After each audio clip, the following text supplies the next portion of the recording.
Magandang araw mga par. Isang magandang araw na naman at isang magandang umaga ang bumungad sa atin ngayon dahil walang ulan at maaraw ang paligid. Kaya naman po napagpasyahan kong magala-gala muna sa paligid para maipakita ko naman sa inyo yung ganda ng lugar namin dito. Gaano kalawak, gaano katahimik at gaano kasaya ang paligid. Nakikita nyo mga palayan. Sa ngayon siguro yan pa lang ang maipapakita ko sa inyo. Wala pa yung maraming kabundukan, yung mga ilog. Balita ko yung mga ilog dito, may dagat din. Pero eventually, sana makapunta tayo doon. At sana may pakita ko sa inyo ng maganda. Siya nga pala, kasama ko ngayon ang aking anak sa pagbabike. Gusto raw niya magala-gala muna.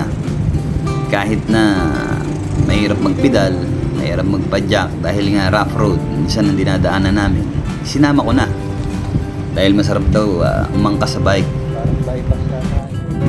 Maaga pa lang, sinalubong na kami ng init ng araw. Sumikat bigla. Kanina, medyo madilim pa. Kaya nga may dala akong kape niyan. Kaya lang nung nararamdaman ko na humahapdi na sa aking balat, nagdesisyon akong mag-rides na lang at wag nang magkape sa daan. Gusto ko sana magkape.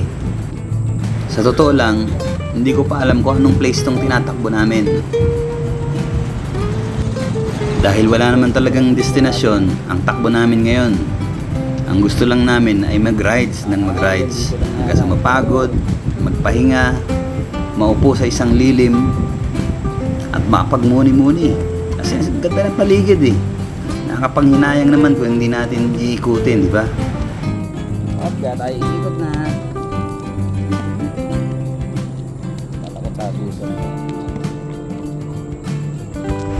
Maswerte ako dahil yung anak ko hindi masyado maarte sa mga ganitong sitwasyon. Sa init ng araw, sa alikabok. Kaya napapapayan ko siyang sumama sa akin minsan. O kaya siya mismo yung nag-aalok. Nabanggit niya sa akin na hanggang ngayon daw na hindi pa rin sila pamilyar sa lugar dito sa amin. Dahil nga hindi naman talaga sila gala. Nung umuwi lang ako dito sa Pinas, tsaka ako ayos maggala-gala. Sa oras na ito, ramdam na naming dalawa ang init ng araw, ang hapdi na sa balat. Hindi mo na kayang tiisin dahil tirik na yung araw. Pero maaga pa lang yan. Alas 7 pa lang ng umaga dito sa amin yan. Malamig ang hangin ang sumasalubong sa amin. Una, masarap sa pakiramdam. Masarap mapagod.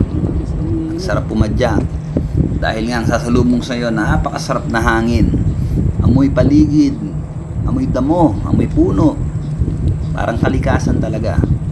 Kaya lang unti-unti habang tumatagal, unti-unti na rin umaangat ang araw, kaya ramdam na rin namin ang init. Maghahanap na lang siguro kami ng isang lugar na mahihintuan, yung malilim, mahangin, mapuno para mapagpahinga kaming dalawa. Simpleng rides lang to, pero masarap sa pakiramdam dahil naibahagi ko sa anak ko